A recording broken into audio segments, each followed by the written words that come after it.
They came in their hundreds to welcome UPND Secretary General Batuke Imenda in Petauke district in Eastern Province. Motorcycle riders escorted Mr. Imenda across the central business district of Petauke. The procession was over a kilometer long.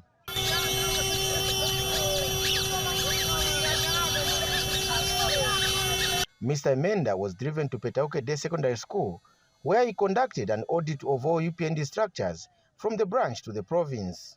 The president, to make sure that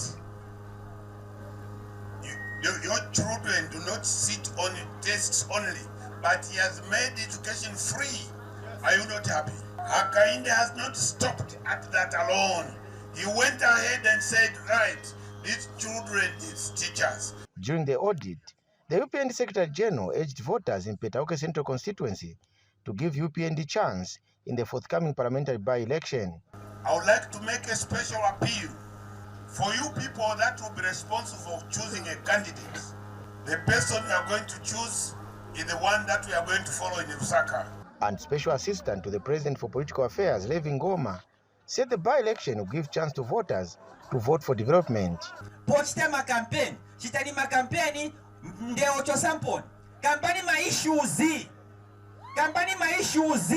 Utandizira bana, utandizira makolo, utandizira osauka, utandizira opunduka.